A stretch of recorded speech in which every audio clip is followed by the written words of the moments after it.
Because you have been so kindly listening to or watching Slo Mo, I've had the opportunity over the last 3 years to at least once a week meet an incredible human being with a set of values or thoughts or experiences that taught me something and hopefully gave you the opportunity to slow down and reflect on something that you normally don't give the time to.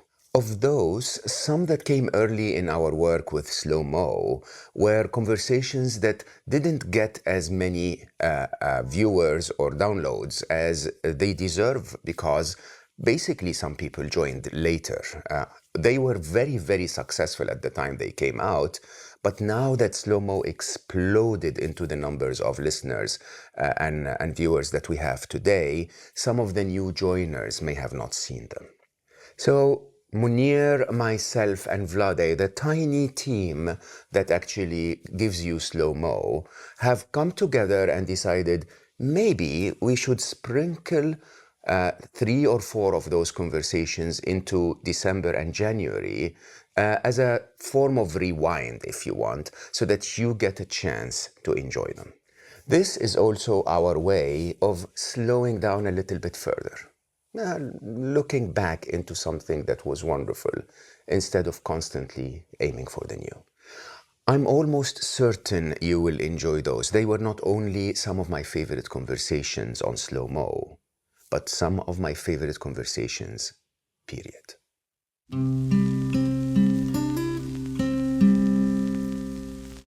Today, I want to bring to you Nir Eyal.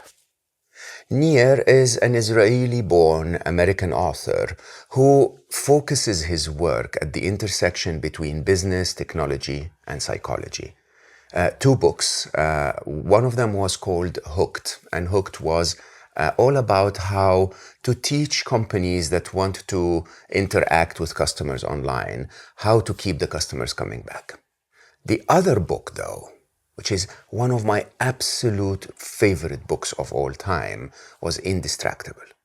And Indistractable was an approach to using what Hooked has taught us in order to focus as individuals and make sure that nothing, including the trickery of the online world, would distract us from what it is that we set our minds to.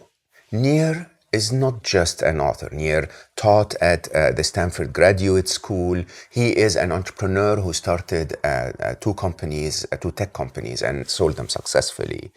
Indistractable received critical acclaim and won many awards, including the OWL, the Outstanding Works of Literature Award. He was named the Best Business and Leadership Book of the Year by Amazon, and one of the best personal development books of the year by Audible.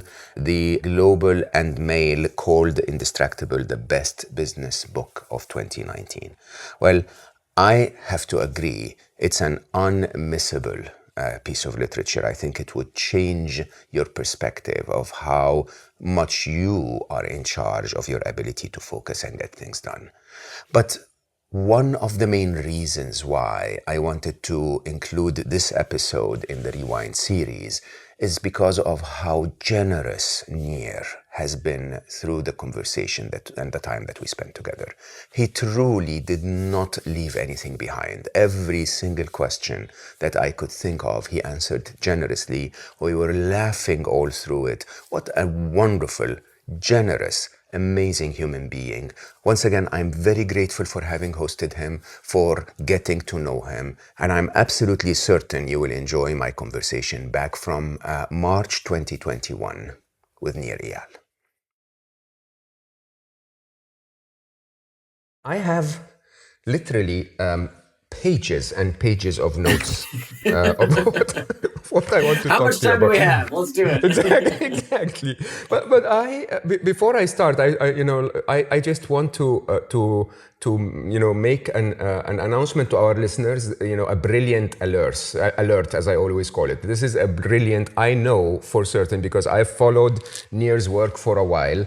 This is going to be a brilliant conversation. No pressure, Nir. No pressure. I mean, but it is so clear and so concise, and I really think it's so useful and so timely, especially actually in times of lockdown. So I want to start by reminding people. So Nir's first book was called Hooked. It was about building products that would create habits in people. And almost as if you repented and went from the dark side to the light, you said, you then wrote Indistractable, which was basically the guide for all of us to resist those products, right? And so how did that journey happen? Yeah, well, it's not the same products. So the products that I wrote Hooked for are the kind of products we want to use more. We want to build good habits, right? So the idea behind Hooked was, can we steal the secrets behind what makes all sorts of products so sticky? When we think about gaming products or social networks or the news or whatever it might be, how can we steal their psychological secrets so that we can make healthy behaviors habit forming? And that's exactly what's happened in the 6 years or so since Hooked was published. All kinds of companies in every conceivable industry have used the Hook model to get people hooked for good. Kahoot uses the Hook model to get kids hooked onto learning. Fitbod uses the Hook model to get people hooked to exercise. I even invested recently in a company called Cutback Coach that uses the Hook model to get people to cut back, to become unhooked on their consumption of alcohol. So we can actually use the Hook model for good. Now, sometimes there are products out there that are designed to be so engaging that sometimes they become a distraction. And that's what Indistractable is for. So if Hooked was about how to build good habits, Indistractable is about how to break bad habits. But I did not call the book Unhooked. My publisher thought I should, but I didn't, because I did not want to negate the message of Hooked, because I really do believe we can have our cake and eat it too. I'm very tech positive. And I'm not saying that technology is somehow evil and it's melting your brain and that we are out of control and it's addicting everyone. That's silly. That's nonsense. That we can actually find ways to get the best out of technology without letting it get the best of us. Yeah, I'm with you on that. I always say technology is a double-edged sword, right? So you use it right and it works for you. You use it wrong and it will hurt you. And there is nothing inherently wrong with technology, but I believe it's been more and more technology giants' practices, I would say, that maybe are making technology a little smarter than we are. I mean, when you really think about it, the engines behind an Instagram or a Facebook or which really can monitor every tiny move that I have on their application, and then somehow sort of bias me slowly from one side to the other. Okay, I mean it requires Indistractable, if you ask me, to be able to overcome those. That's what I wanted to do, was to empower people. That's exactly as you said. It's, if you know how to use these tools correctly, they're incredibly empowering. They're wonderful. What I don't like out there today is that there's this myth being perpetuated that somehow their algorithms are controlling your mind. It's hijacking your brain. It's addicting you. And that type of language has been found to be actually not only inaccurate, scientifically untrue, but also damaging. Because what this tells people is exactly what the tech companies want them to believe, which is that there's nothing you can do about it. Right? Okay. That these products, they're so addictive, they're so persuasive, they're so hijacking your brain, there's nothing you can do. And look, I know all their secrets. I know how they got you hooked. I wrote the book Hooked. I know all their tricks. And I'm telling you, their techniques are good. They're not that good, right? Yeah, this they're not isn't bulletproof. mind control. No, we are so much more powerful than they are, if we believe we are. The problem is that so many people out there think, well, there's nothing I can do, right? I'm addicted. My kids, their brains are hijacked. And what people do when they believe they're helpless, you know what they do? Nothing. Because they think there's nothing they can do. It's called learned helplessness. And we see this all the time, by the way. Distraction is not just about technology. there's all kinds of distractions out there. I was talking to somebody, I just went on a pretty serious health kick. I used to be clinically obese, and now I'm in the best shape of my life. I lost a bunch of weight. Hold on. Let's stop this podcast here and focus on this. We need all of your secrets. Distraction is, here's the thing, because distraction is not just about technology. Food can be a distraction. Television can be a distraction. Your work can be a distraction. Anything can be a distraction if it's not what you plan to do with your time. So really how we control our time and attention is how we control our life. And so this is a much bigger conversation than just technology. Distraction has been around forever. Plato talked about it 2,500 years ago. So it's really about, it's much bigger than just whatever's in our hand at the moment. It's about how do we do what we say we're going to do in all aspects of our life. Mm-hmm. So I will come back to the fitness bit because I actually have to admit, I have this little, no, I shouldn't say that in public. It's a very tiny belly that I did not used to have before the lockdown. And, in an interesting way, a couple of weeks ago, I was like, what happened here? It's not that I don't go to the gym. I think it's been that my habits at the gym have changed a little bit. And so I let that little guy creep. So we're gonna come back to fitness, but maybe we should start with the general concept. You refer to acrasia is what you normally talk about. The idea that we do things that are sort of against our best interest or better judgment. Exactly. And this is from the Greek. This is what Plato called akrasia, the tendency that we have to do things against our better interest. And I bring that up because it's evidence that distraction is nothing new. That even though we tend to blame the latest technology or whatever corporation that might be trying to change our behavior, this has always been the case. Distraction has always been with us. What's different now is that if you are looking for a distraction, it's easier than ever to find. But of course, complaining about this stuff outside of us is pretty futile, right? Are we going to tell Netflix, hey, Netflix, your shows are really entertaining. Please stop making them so interesting. Apple, your devices are so user-friendly. Please stop that. Food companies, your food is so delicious. Please make it less tasty. That doesn't make any sense, right? The price of progress is that we live in a world with so many good things in it. And so it behooves us to understand, how do we do what we say we're going to do? How do we act in our best interest? Because today, the problem is not that we don't know what to do, right? Maybe previous generation could say, oh, I just didn't know how to lose weight. I didn't know how to have better relationships. I didn't know how to excel at my job. Today, we don't have that excuse anymore. Who doesn't basically know how to lose weight? Do we have to buy a diet book to tell us to eat right and exercise? We know. Who doesn't know that if you want to have better relationships with your family, you have to be fully present as opposed to constantly looking at your phone at the dinner table? Who doesn't know that if you want to do better at your job, if you want to grow your business, you have to do the work as opposed to procrastinating. You have to do what's required, especially the hard stuff that other people don't want to do. We know all this stuff. The question isn't, the question is not what to do. The question is, why don't we do what we already know we should do? Because what we're missing today, and I think the reason this is the skill of the century, is because there's no longer a shortage of information. It's that we don't know how to stop getting in our own way. We don't know how to stop getting distracted. That is incredible when you really think about it. Because I believe, I've never thought of it this way, by the way. I sometimes think that there is a flood of information that it becomes now almost the opposite. It's hard to know what to do because there is too much information.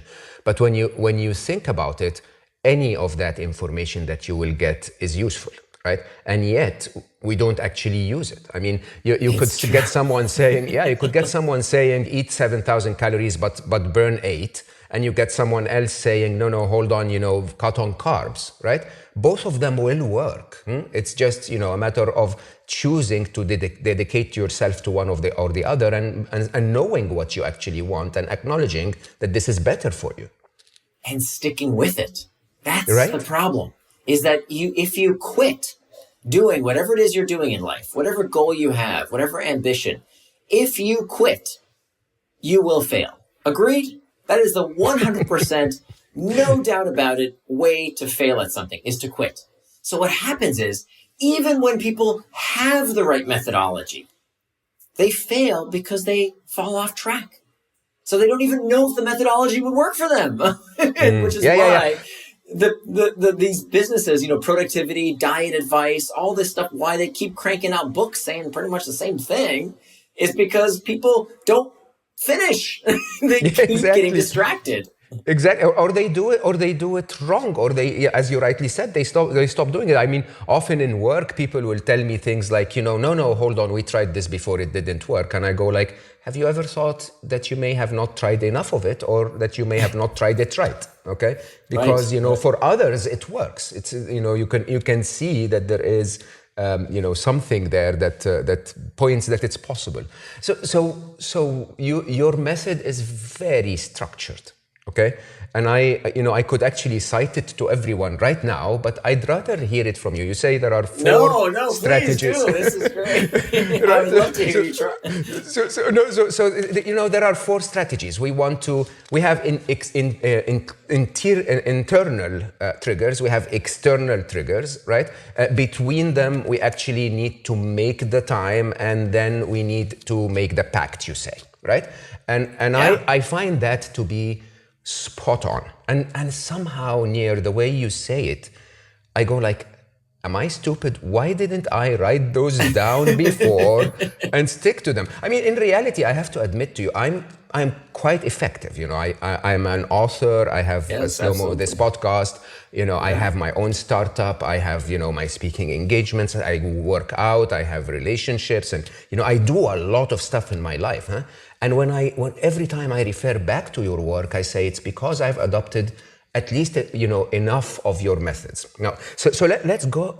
I want to start maybe in a slightly different order, if you don't mind. I want to start with the external triggers, because everyone will say, yeah, you know what, I'm distracted because life is distracting me, right? And yeah, I know that your concept basically says, no, hold on, it's not just external triggers, don't play the victim on me. But let's start with that so that we can lay that to rest. Someone will come to me and say, oh, my phone rang, and that's why I had to pick it up. And when I picked it up, I ended up losing half an hour. That's why I didn't finish what I wanted to finish. What would you say to that? Well, that can certainly be a source of distraction. Let me just back up one step before and actually just define what is distraction. It's really important that we understand what that word even means. I didn't understand it. It seems like one of those basic words that everybody thinks they understand, but a good way to test if you understand what that word means is to see if you know the antonym. Do you know the opposite of that word? So most people, if you ask them what's the opposite of distraction, they'll tell you focus, right? The opposite of distraction is focus, but that's not really true. The opposite of distraction is not focus. The opposite of distraction is traction. That both words come from the same Latin root, trahare, which means to pull. And you'll notice they both end in the same 6 letters, A-C-T-I-O-M, that spells action. So distraction is not something that happens to us. It is an action we take. So traction is defined as any action that pulls you towards what you said you were going to do, things that you do with intent, things that move you closer to your values and help you become the kind of person you want to become. Those are acts of traction. The opposite of traction is, of course, distraction. Distraction is any action that pulls you further away from what you plan to do, things that you are not doing with intent, things that move you away from your values and away from becoming the kind of person you want to become. So this is really, really important, this dichotomy, because I believe anything can be traction and anything can be distraction based on one word. And that one word is forethought. Forethought. So how many times have you sat at your desk, or I'll take me, for example, before I wrote this book, I would sit down at my desk and I would say, okay, now I'm going to get started on this big task. I've been procrastinating on something that I've been meaning to do. I'm going to get started right now. Here I go. I'm going to do it right now. But first, let me just check some email. Right? Let me just scroll that Slack channel just to catch up on office gossip and stuff. Let me just check on what's going on, or let me do that one easy thing on my to-do list, right? And I would justify it to myself saying, well, I'm being productive, right? I'm doing work-related stuff. And what I didn't realize is that is the most dangerous form of distraction. The distraction that tricks you into prioritizing the urgent and the easy work at the expense of the important and hard work that moves us forward in life. So anything can be a distraction. Even work stuff can be a distraction. And in fact, that's the worst kind, because people don't realize that they have been tricked by distraction into checking email or whatever else, as opposed to working on the stuff they really need to work on. So that would be an example of distraction. Conversely, anything can be traction. So I don't buy this Chicken Little tech critic narrative that, oh, technology's hijacking your brain, it's addictive, it's melting our minds. BS, that's not true. All this stuff is great, right? Social media is wonderful. These technologies are amazing if we use them according to our schedule and according to our values and nobody else's, right? So the time you plan to waste is not wasted time. Dorothy Parker said that, right? There's nothing morally inferior to playing a video game versus watching a football match on TV. They're both pastimes. Do whatever you want with your time, but do it with intent. So now we have traction and we have distraction. Now we can get to your question around where do these triggers fit in. So hold on, my question was too early. My question was too early. I needed to set the stage just so you. I love the way you say it, because in my mind, I think in physics and traction, as opposed to distraction. Distraction is to spin your wheels in that way, right? It's like you're putting in effort and you're thinking you're doing stuff, but the wheels don't have traction. They don't pull you forward. They don't get you to where you want to be. And that's really a very, very interesting definition. And it's like putting the car in reverse, right? It's running real fast in the wrong direction. Exactly. And I think that the idea to highlight that also you're distracted by good stuff like email. Sure. You may be making progress, but it's tiny progress versus where you want to be when you have other priorities to make. And so you're saying there are 4 forces. Go ahead. Right. So now we got traction, we got distraction. Now we have to ask what prompts us to take these actions. Because remember, traction and distraction are actions. The last 6 letters of both words, ACTION, spell action. So we've got internal triggers and external triggers. So external triggers, this is what you said earlier, right? This is what everybody tends to blame are their distractions on. It's the pings, the dings, the rings, anything in our outside environment that can lead us towards traction and oftentimes distraction. And that is clearly part of the problem. But turns out studies find it's only 10% of the problem.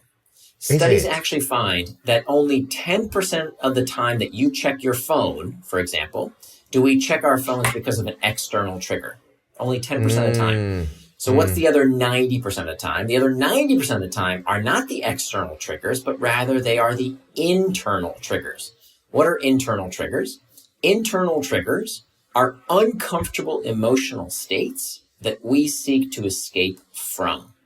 So internal triggers, one of the biggest lessons I learned from writing this book, the 5 years of research that it took to write this book, was that the vast majority of distraction begins from within, right? That is the vast majority of distraction. It's discomfort. It's uncertainty, loneliness, fatigue, boredom, anxiety, stress. That is the leading cause of distraction.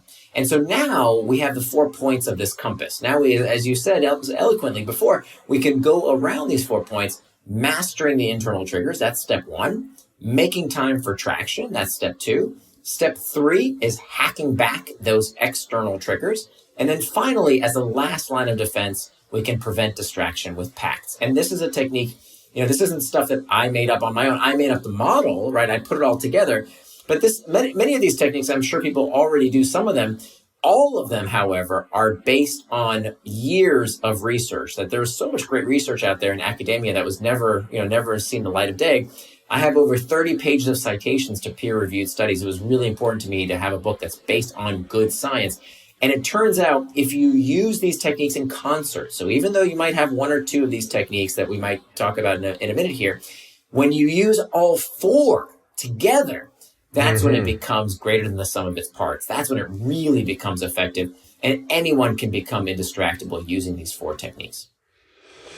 But there is a lot of habit making here, right? So I think, again, a warning for the listeners, you're not going to listen to Nir here and then find yourself indistractable. I think you're going to have to take a few notes. I definitely recommend reading the book. And then you have to put it into practice. Were you ever as distractible as we are, Nir, or were you oh my gosh, always, yeah? I wrote the book. Let me tell you, I wrote the book for me. These are the best books ever. Oh my gosh. Like the fact that other people read it and enjoy it, that's great, but that's the icing on the cake. The reason I wrote the book was because I was crazy distracted. That, in fact, the more quote unquote successful I became in my business life, the more distracted I became and the less productive I became. Right? Because now I had all these emails and client calls and meetings, and people wanted my attention, so that it was more and more difficult to do the things that made me successful in the first place. And so I found, whether it was with my relationships, with my daughter, for example, when I was with her, whether it was my health, I started gaining weight. I wasn't as productive in my writing, because I couldn't get this under control. And so that's when I really decided, hey, I need to figure this out for myself. So that's when I embarked on these 5 years of research to figure it out. And where I started, by the way, was with kind of the standard advice that we hear out there of, just throw away your cell phone, right? Some professor in an ivory tower telling us don't use social media. Meanwhile, they don't have social media accounts, right? Like, I don't need a professor to tell me not to use social media unless they struggle with it themselves. So many of us can't stop using these tools. We can't stop using email. We can't stop using social media because our jobs depend on it. And so I really wanted a positive approach, because here's the thing. Even when I took this advice, I actually got myself a flip phone from Alibaba, one of these like 1990s things. Yeah. And I took the advice, and I disconnected, digital detox, no apps, no internet connection. And I still got distracted, right? Because I would sit down at my desk and I'd say, okay, now I'm going to get to work without any distraction. But there's that book on the shelf I've been meaning to check out. Or, oh, you know what? The trash. I need to take out the trash. Or my desk is too cluttered. Let me do that. Or, I would find distraction because I didn't get to the root cause of the problem. So those are, many of those are, the book has always been there, but you teach us that it's the internal trigger.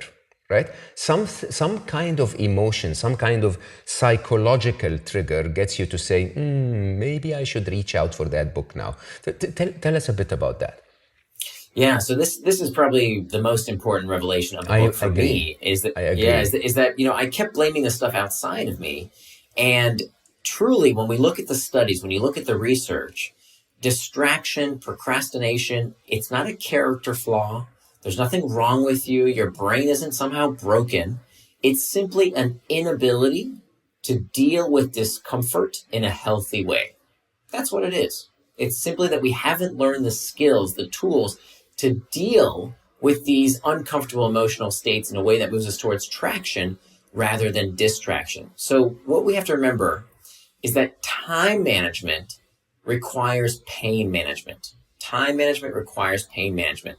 Whether it's too much news, too much booze, too much football, too much Facebook, it doesn't matter. If we are looking for escape, if we are getting distracted, it's all about this central common cause of our inability to deal with discomfort. Procrastination, distraction is an emotion regulation problem. But the good news is we can all learn these skills. There's tons of research out there of that has highlighted some very simple techniques that anyone can use to start mastering these internal triggers so that they don't become our masters. So let me think of a few examples just for our listeners. I'm sitting in lockdown. I feel lonely. I reach out for my phone and switch on Instagram. Right? This is me unable to deal with my loneliness in a healthy way, and sort of trying to drown it in some kind of distraction that makes me feel less lonely. Are these the kinds of emotions you're talking about? If you wanted to do something else with that time.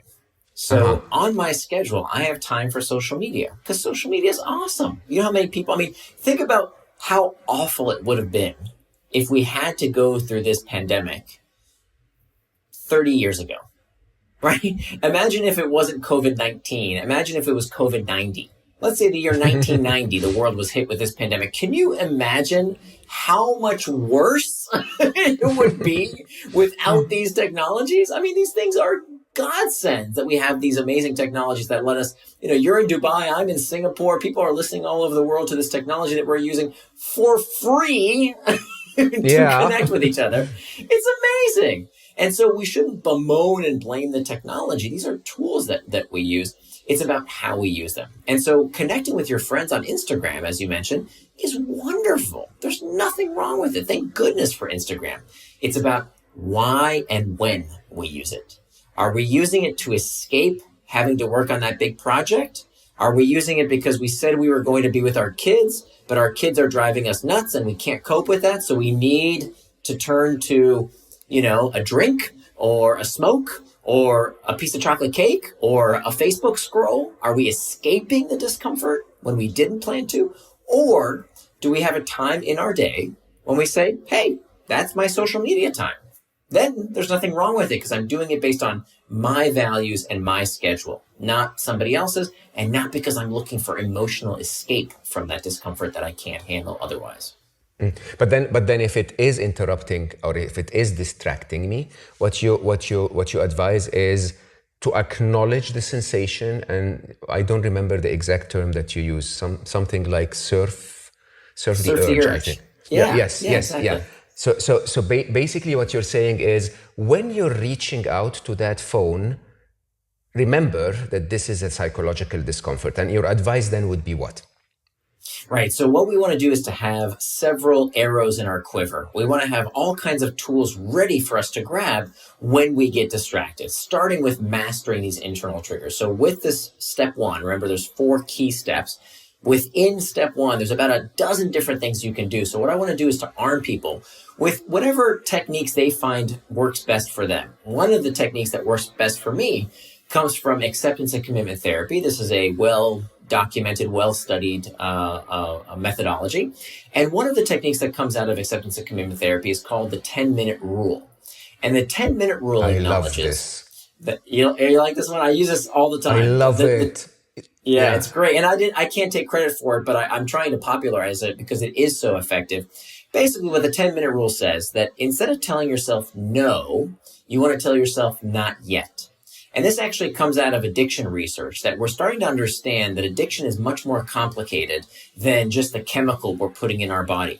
That in fact, what we're finding is that the way addiction takes hold is not because of the sensation itself. For example, if you talk to smokers, the vast majority of smokers don't actually enjoy the smoking. When they stop and reflect on it, it's stinky, it's expensive, it's gross. Like they don't even like the smell of it. They don't even get a buzz from it anymore, but they keep doing it.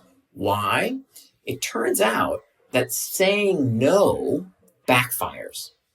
That when you tell yourself not to do something, that when you tell yourself strict abstinence, right? It's like pulling on a rubber band. When you pull on a rubber band and you pull, eventually you can't pull anymore. When you let go of it, it doesn't just go back to where it started. No, it ricochets across the room. And so what happens when we tell ourselves, no, don't do it, don't do it, don't do it, don't do it, okay, fine. That relief of that tension of telling ourselves not to do something is itself pleasurable. Finally, I get to smoke.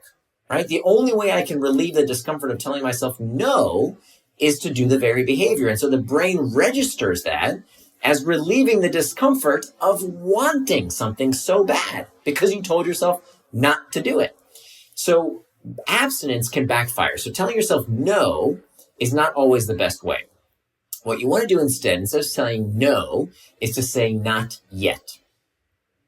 So what we want to do, and this works just as well for telling yourself not to check email right now or not to eat that piece of chocolate cake if you're on a diet or smoke that cigarette, it doesn't matter. It works for every distraction.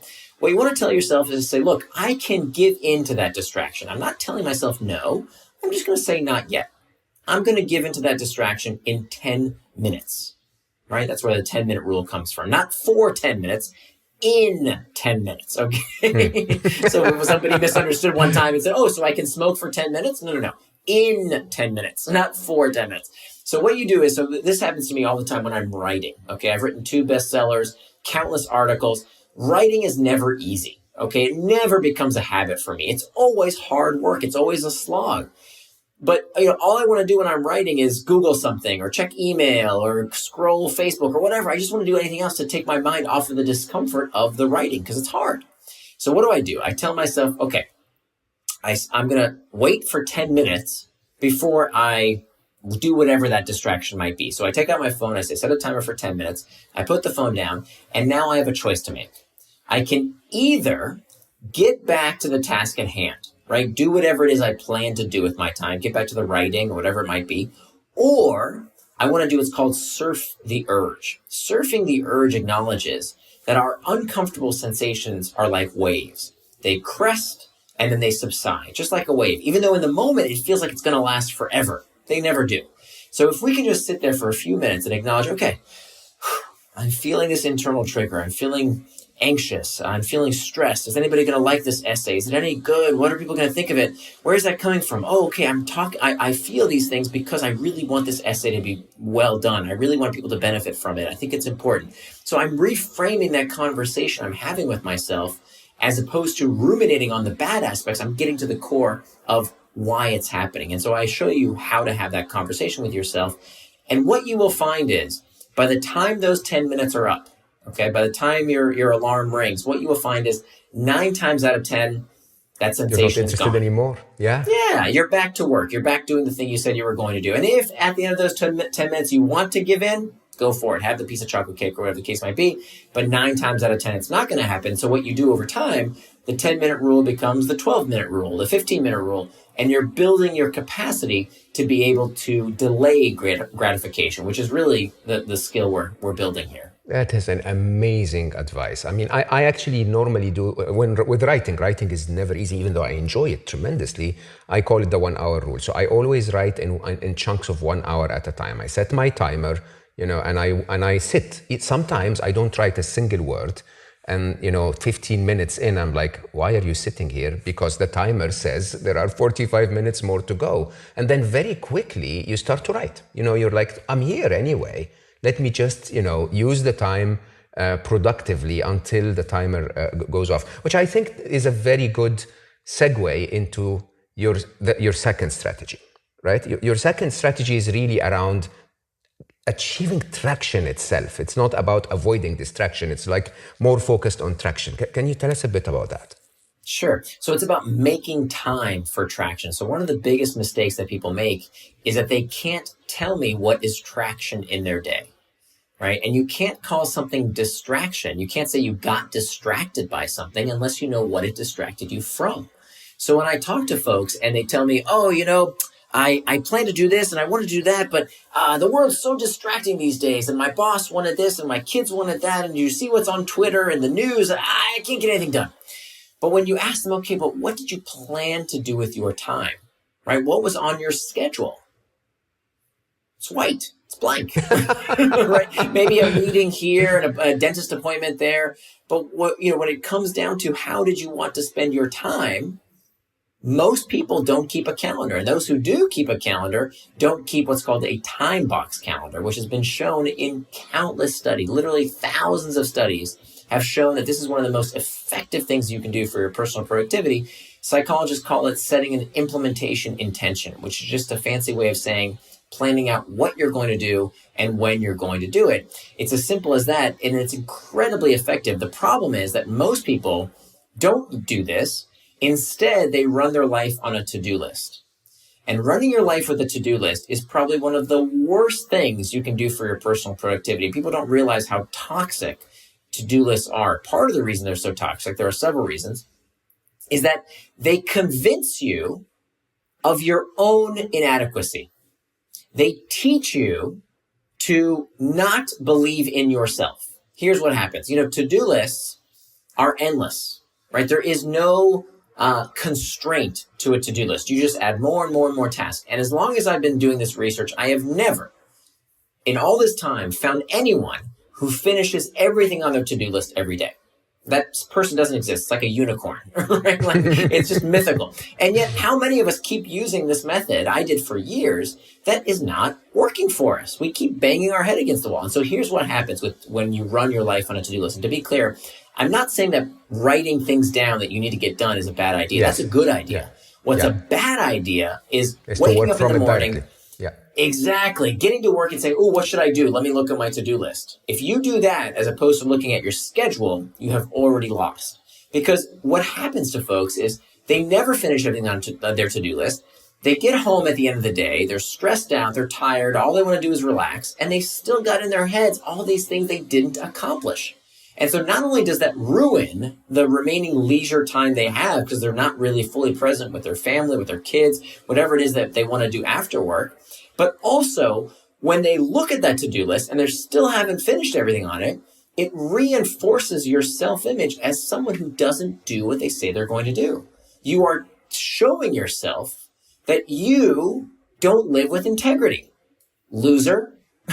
Whereas people who instead keep what's called a time box calendar and measure themselves not based on how many little boxes did they check off, but rather, did they do what they said they were going to do for as long as they said they would without distraction? People who measure themselves that way, working on whatever it is they said they were going to do for as long as they said they would without distraction, when that becomes the only metric. Notice I didn't say finishing a task. It's not about finishing. It's about working without distraction. And what's incredible, the kicker here, is that the people who use that technique have been shown to actually finish more, of course, than the people who use the to-do list, right? Because as you said, writers do this all the time. You know this, right? Like, I'm waiting for the muse. I'm waiting for inspiration to strike, right? That's not going to happen. It is a job. Your butt in the chair, Absolutely. right? Absolutely. And you have to put in the hours. I mean, it's really interesting. I never knew it had a name, but I keep a religious to-do list, but I never use it to do anything. One of my rituals every morning after I finish my meditation, reflection time, and so on, is I turn those into time slots. Right, when the day is full, it's full, right? So I need to sit and write for an hour. It goes from 9 to 10 a.m. and I will sit from 9 to 10 a.m. And yes, I will tell myself I would hope to write 3 pages or whatever in that hour. But if I don't, it doesn't matter. I'm sitting there, and if I write 5, that's fantastic, right? The idea is, unless if you tell yourself, okay, I'm going to read email, I'm going to, clean my email inbox, good luck. That's like a 500-hour task, right? It just doesn't work that way. You tell yourself, I'm going to do 15 minutes email and I'm going to do the top 3 or top 5, right? And that's exactly. it. And very different. Yeah. And of course you make adjustments, right? From week to week. When you make a time box calendar, you adjust it. You say, you know what? I only got through a very small part of my email inbox. I really need more time for it. No problem. You make that adjustment for the week ahead or the time slot in the week ahead, but not in the moment, right? We don't want to do that in the moment because that's when we actually get distracted from the next thing we plan to do. Mm-hmm. But so Nir, I mean, of course, because you're very professional and very productive, you talk about work, but this also includes personal stuff, right? I want to spend time with my daughter, and it's going to take an hour and a half for me to catch her, and then to have the conversation, and for Zoom to fail us a little bit, and so on, right? And that needs to be planned in the calendar. I need to give myself time for my workout. I need to give myself time for my rest, and so on and so forth, right? So these are important things to be included as well. Right. So we talk about values in the book, about, values are attributes of the person you want to become. Values are attributes of the person you want to become. So what you want to ask yourself is, how would the person I want to become spend their time? And we have these 3 life domains. You are at the center of these 3 life domains. If you can't take care of yourself, you can't take care of other people, you can't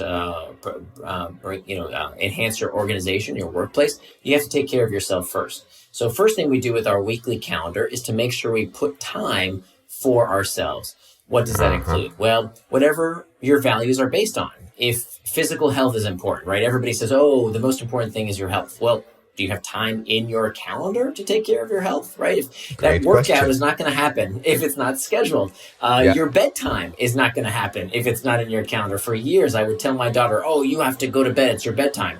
But I was a hypocrite. I didn't have a bedtime. Did I not know that sleep is important? Who doesn't know sleep is important? Really? We need to read another book to tell us sleep is important? We know! But don't put that time in the calendar.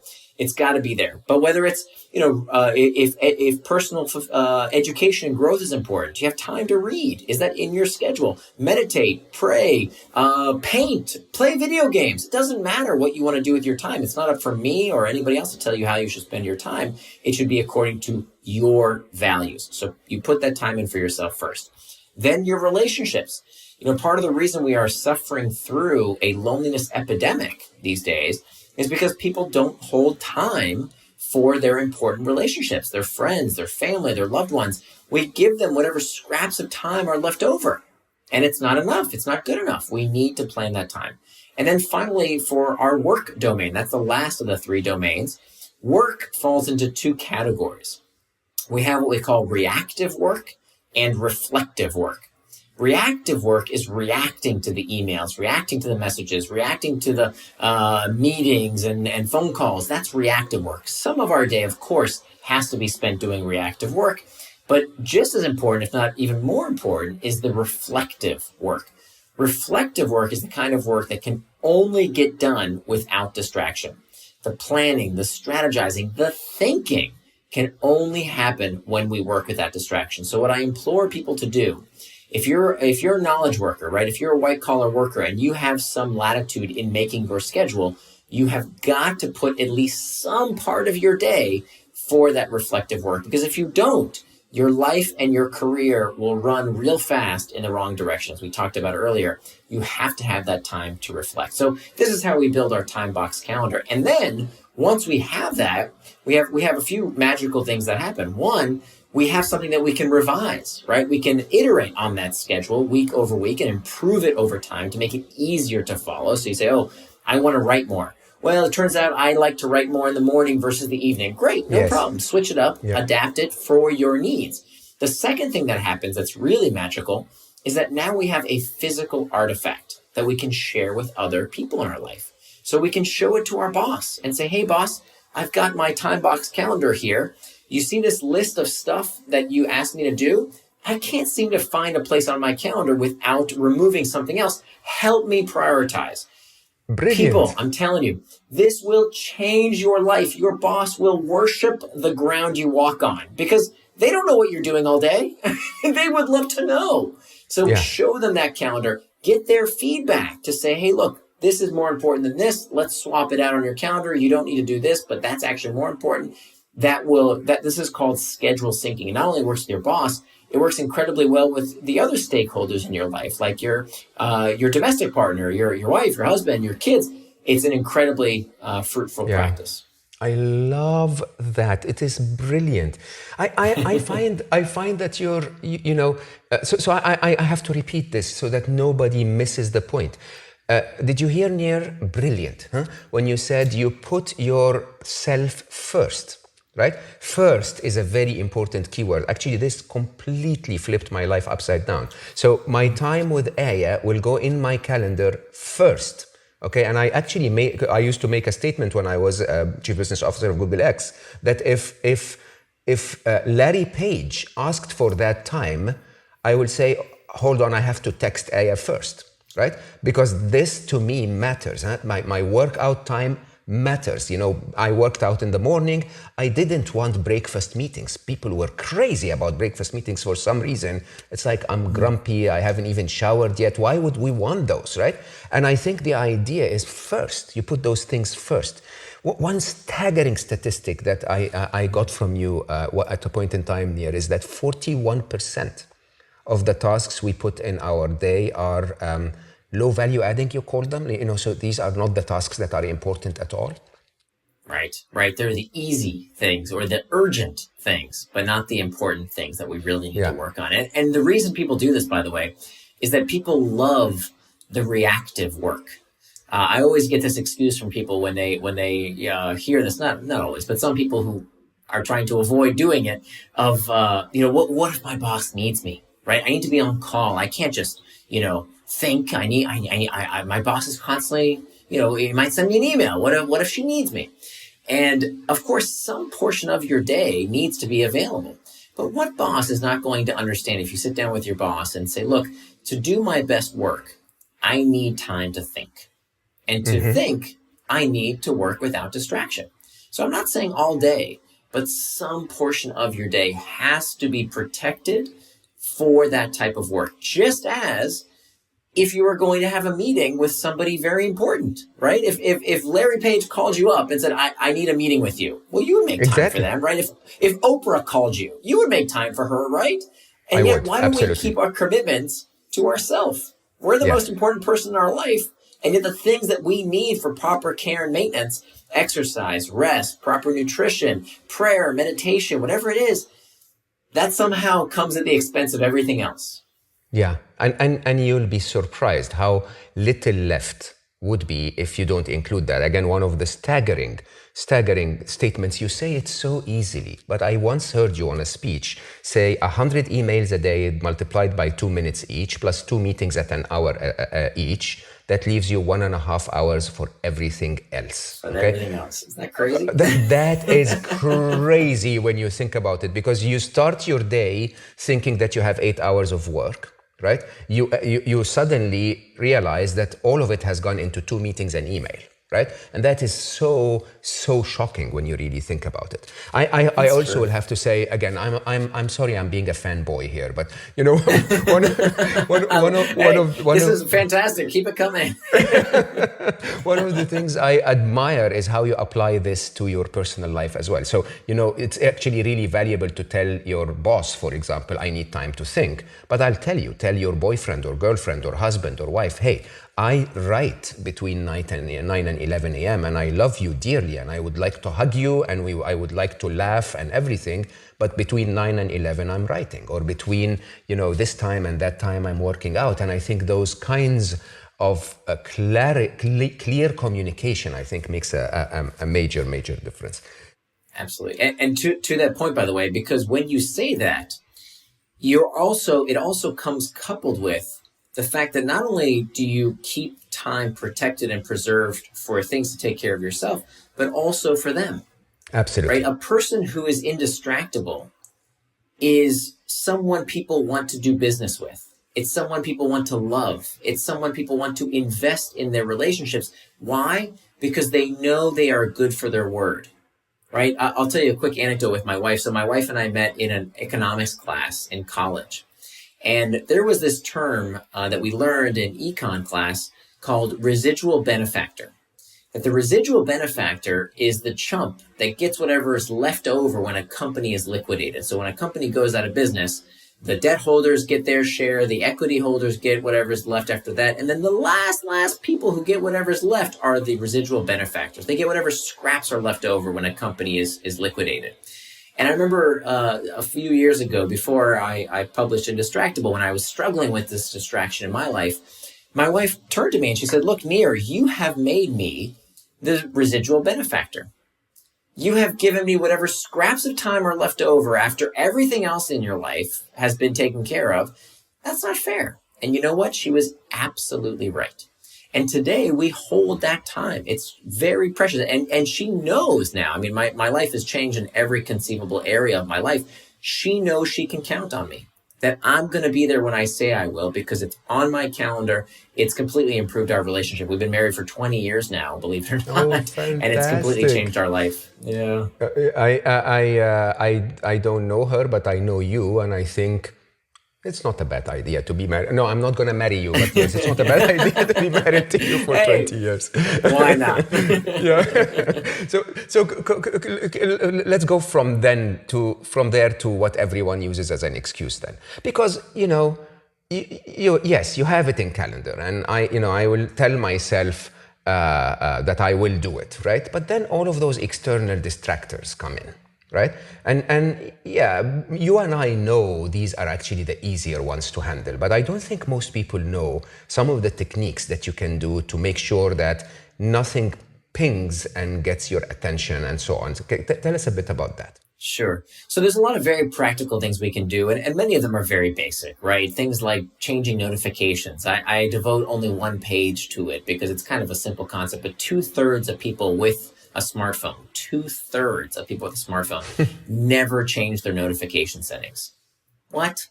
Yeah. Can we really say we're getting addicted by our technology when we haven't taken 5 minutes to turn off those goddamn pings and dings? I mean, what? It's not that hard, right? If we want to, we can do it. You say, oh, but what if somebody needs me? Well, our phones come built with technology to help us prevent getting distracted by technology. Let me give you one quick example that very few people actually utilize, but it's wonderful. Everybody's phone comes, if you have a phone that's been, the last few years, it comes built in with do not disturb while driving.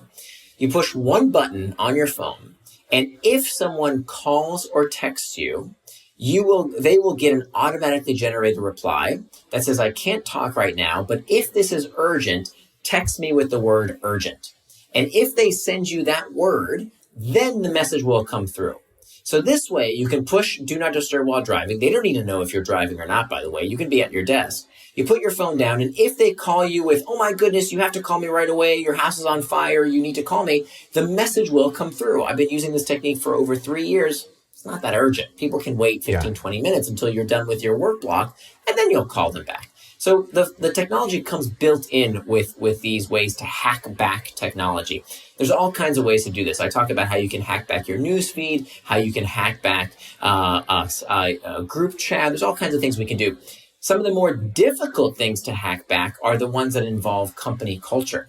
So one of the worst distractions out there these days are meetings, right? Especially now that so many of us are working from home, it's become easier. The friction to call a meeting has been reduced. So what happens is when something is easier to do, people do more of it. So it used to be, if we're going to have a meeting, we all need to be in the same location, right? So let's wait until Bill is here and Katie's here, and then we'll have the meeting. But now with Zoom, it's wonderful, but we call too many meetings because it's so easy to do. And it turns out, you know what the number one reason people call meetings is? The number one reason people call meetings? To hear themselves talk out loud. This is why managers at most companies call meetings, because they don't want to do the work and the thinking that they need to do on their own. So let's congregate a bunch of people together and we'll do the thinking together. What a gigantic waste of time. So a few rules you can follow to fix this problem. Make it a little bit more difficult to call the meeting. Number one, no agenda, no meeting. Okay, this is meeting 101. But over 90% of meetings that people call have no pre-circulated agenda. It's just, hey, we should brainstorm on this, right? Turns out studies find that brainstorming in groups is a terrible idea. Brainstorming should only happen, and studies confirm this, that teams get much better results when people brainstorm on their own and send the stakeholder their thoughts. Because what tends to happen in group brainstorms, whether online or offline, is that the loudest, highest paid, and most male person dominates the conversation. So we don't brainstorm in meetings. That's not the purpose of a meeting. Meetings have one purpose, and that is to gain consensus. And to gain consensus, we have to do pre-work. So for example, at Amazon, you can't call a meeting unless you have finished a briefing document. You need to prepare a written document in paragraph form that is circulated so that we know, hey, I've done the homework. I have thought about this problem. Let's get together to gain consensus that this is what we want to do, knowing what we all know, right? But to call a meeting to just talk it out, terrible idea, huge distraction. And this is just the tip of the iceberg. There's all kinds of other ways we can hack back distraction. So let me tell our listeners, so I believe in this 100%. So let me tell our listeners, my notification settings is no notifications, just so that you know. Yes. Right? Amen. I love you. Yeah, I love you all. I want you all to reach out to me. I get thousands of messages every week from readers and listeners to Slo Mo and so on. My notification is 0. I don't receive a single notification on any of my devices, desktop, phone. You will never hear my phone ring, ever. I have, the first thing I do when I buy a new phone is switch it to silent and keep it on silent. I answer on the time when I want to answer because I have a life and a priority. The fact that someone has my number and suddenly feels like they want to talk about Manchester United, that's their problem, not mine, right? It's important to understand that. Also the idea of meetings. So I am with you. I think meetings are the worst invention of humanity. And the idea of let's meet to chat, let's meet to update, let's meet to sync. Yes. Oh my God, that kills me. God. Sync on a message on WhatsApp that I will see, or on Slack that I will see at the right time. I also leave my devices behind. I think this was one of your advice. Yes. I do actually, as a matter of fact, more and more, I leave my devices behind for the entire weekend. Okay, which I really think is a very strong practice. That's amazing. But one that I want you to talk about is the clutter. Which I think is also magnificent. So, most of us have so much on our desktop, the physical one and the desktop one and the phone one. There is so much out there. Is there a way to, just make things easier? Yeah, so we do know, studies have found that visual clutter impairs our cognitive performance. We don't think about it, right? But, you look at some folks' desktops, it's crazy. It's a joke. It is a joke. Many people, they've got these desktops with like 1 million files, and then you ask them why. Well, what if I need to find something? And maybe this is left over from old generations of the graphical user interface that like you that's the way it worked. But today, you put everything in one folder, you call that folder everything.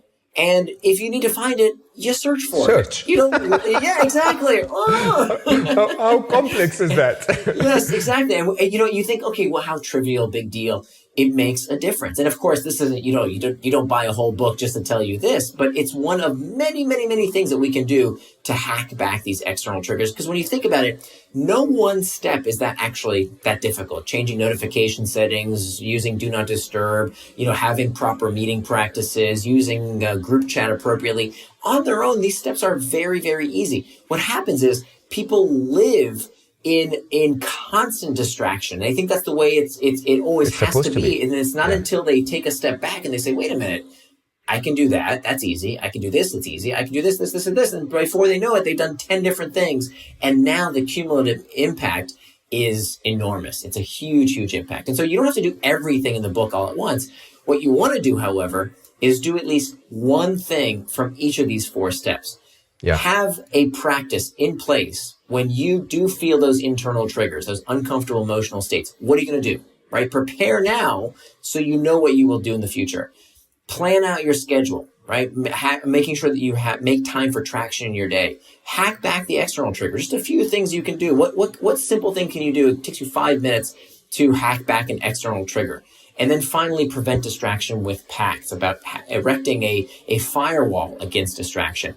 And what we find is that when people do one thing from each of these 4 categories, these 4 strategies, it starts this virtuous cycle where they can do a little bit more.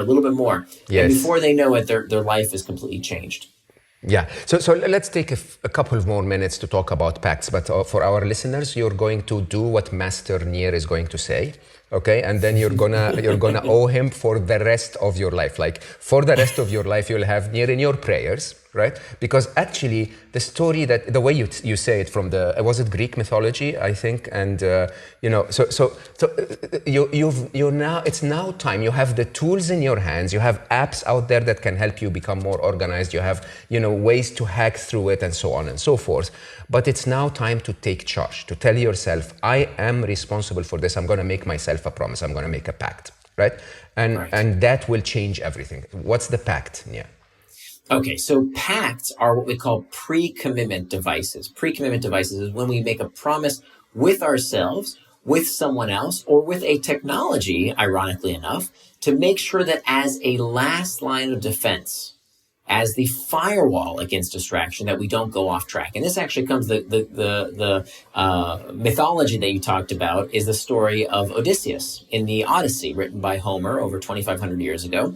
This story of this sailor who has to sail his ship past the island of the Sirens. Now, the Sirens are these mythical creatures that sing this magical song that any sailor who hears the siren song crashes his ship onto the shore of the Sirens Island and dies. Now, Odysseus knows about this threat. He knows he might get distracted. So what does he do? He takes precautions. He does something now to prevent getting distracted tomorrow. He tells his crew to put beeswax in their ears so they can't hear the siren song. And he instructs them to bind him to the mast of the ship. And he tells them, no matter what I do, no matter what I say, do not let me go. And you know what? The plan works. He's able to sail his ship past the island of the sirens and return his crew safely home. Now, what does this illustrate to us? That we can all make what today we call a Ulysses Pact by planning ahead. This is the ultimate message of the book, is that there is no distraction that we can't overcome if we make plans today to prevent getting distracted tomorrow. Because if you wait till the last moment, they're going to get you, right? If the cigarette is in your hand, you're going to smoke it. If the chocolate cake is on the fork, you're going to eat it. If you sleep next to your cell phone, it's going to be the first thing you reach for in the morning. You've already lost. You have to prepare today to make sure you don't get distracted tomorrow. So pacts are the last line of defense. It's what we do after we do the first three steps of mastering the internal triggers, making time for traction, hacking back the external triggers. These pacts are the last line of defense. So what do they look like? We have what we call effort pacts, price pacts, and identity pacts. And these pacts are pre-commitments. They are steps we take in advance so that in our moment of weakness, we have something that makes us be mindful about what we're doing. So we don't have time to go through all three, but let me just talk about the effort pact, because I think it's very impactful, so to speak. So when I was writing this book, one of the things that I noticed, I'm going to get a little personal here, is that my wife and I, our sex life suffered, right? That every night we would go to bed and she would caress her iPad and I would fondle my iPhone and we wouldn't be intimate together. And does this sound familiar, people? Does this sound familiar? Exactly. And it can be, so many couples, they have, televisions in the bedroom and they watch later and later and they don't have time to be together. They don't have time to be intimate. Not only were we not getting enough sleep, which we know is absolutely critical for physiological and psychological well-being, we weren't being intimate. So what did we do? We followed the first three steps. And then the fourth step, the effort pact, here's what we did. I went to the hardware store and I bought us a $10 outlet timer. Now this outlet timer, we plugged into the wall, and whatever you plug into this outlet timer will turn on or off at any time of day or night. What did we plug into it? Our internet router. So every night at 10 p.m., our internet shuts off automatically. That's incredible. Now, could I go back and unplug it and replug it and turn the internet back on? Of course I could. But then I'd have to go under my desk and take it out. It's a bunch of work. It's effort. So what I did was I inserted effort. I inserted friction in between me and the distraction, something I didn't want to do. So now, if the internet shuts off, I have to ask myself, wait a minute, do I really need to keep checking social media and email, or can this wait for tomorrow? Do I have other priorities? Do I have other plans? Now we've been doing it for so many years that everybody in our household knows, my daughter, my wife included, everybody knows, 10 o'clock is coming. Better shut down soon because the internet's going to shut down automatically. So that would be an example of an effort pact, this last line of defense against distraction. But again, a word of warning, if you don't do the other steps first, it won't work. Okay, you will find a way to turn the internet back on if you don't first do the other three steps. Yeah, I can't thank you enough, Nir. I mean, my pleasure. I know I took more of your time. I don't know if you have maybe 4 more minutes or 3 more minutes. Sure. I wanted to bring it all together in that idea of fitness. So you went from overweight, or you said on the border of obese, to the best physical shape of your life. How did you apply those 4 strategies to get there? Yeah. So I was full on obese. I remember going to the doctor and him showing me, here's overweight, and here's you. You're obese. You're in this red category. For me, I was obese as a child, and then I lost some weight, but I always struggle with weight my whole life. I always struggle with food. And I think it's part of my fascination into these types of products that persuade us. It stemmed from the fact that I struggled with obesity as a child and into early adulthood because I found that these products had controlling powers over me. And I think it was a seminal moment in my life that I learned how to overcome them, how to gain greater control. And to discuss these 4 steps, I mean, it wasn't until I realized why I was overeating. I knew I was overeating. I knew that, that McDonald's hamburger was not as healthy as a healthful salad. Who doesn't know that? We all know what unhealthy food looks like, but I was eating it anyway. And to be honest, I was eating, not only was I eating things that I knew weren't good for me, I ate too much. Why? Not because I was hungry, but because I was eating my feelings, right? This is why, if you speak with obese people, as I used to be, this is what's going on. It's not about hunger. It's about the fact that I would eat when I was lonely. I would eat when I was bored. I would eat when I felt ashamed about how much I had eaten. That's why we overeat, right? It's about these feelings, it's about these uncomfortable emotional states. And if we don't deal with that discomfort first and learn how to deal with the emotional discomfort that we're filling ourselves emotionally with this food, the problem persists, okay? And of course, the same thing applies to all sorts of distractions, whether it's drinking too much, whether it's, playing too many video games, whether it's watching the news too much, whether it's people who work too much. We all know people who spend way too much time in the office because they are also escaping something. Even exercise, right? I talk about in the book about how people really get addicted to exercise, again, because it becomes an escape from some other discomfort. Yeah. So it's not about the activity itself. It's not about, this activity is healthy or unhealthy. It's about why we are doing it, to what extent, what are we running away from? So dealing with that internal discomfort, the internal triggers, is the absolute most important first step. And then the second step, making time for traction. So for me, I knew I needed to exercise, right? But it wasn't until, for me, what really started me on this path was just planning time for walking. Right? Walking is such an underrated physical activity. People think, it's got to be, no pain, no gain. I have to suffer. No, you don't. Going on a walk is one of the best things you can do for your physical health. Low impact. You can do it for the rest of your life. There are people who are over 100 years old who can walk miles and miles. You don't necessarily have to run. But here's why I didn't do it. Because it wasn't on my calendar. I didn't plan the time for it. So now it has that time, and I protect it fiercely to make sure that, because that's something that's very important to my value system. I want to be someone who takes care of their body. So proper exercise, getting to bed on time is a game changer, right? Having a bedtime, super important. And then removing the external triggers, right? So when it comes to losing weight, how many of us have those cookies in the house just in case? Right? Why did I do that to myself? I would have this stuff in my house. No. So here's the thing. If I want to have unhealthy food, I can have it. I don't tell myself, no, absolutely not. I can't have this food. It's okay. I can have it, but I have to go out and get it. I don't want it right under my nose. I don't want it in my house. I want to remove those external triggers where it counts. In fact, I work in a co-working space here in Singapore, and I intentionally looked for a co-working space without snacks. Coffee machine they have. I don't want one with snacks, right? Because I don't want those external triggers. Why would I put myself in that, with that temptation? Yeah. And then finally, making those pacts, right? Having those promises that we make to ourselves to keep us on track. So if you can find someone to help you be accountable, if you can find a friend, for example, you can make what's called a price pact. Let me give you an example of what I did of using a price pact for myself.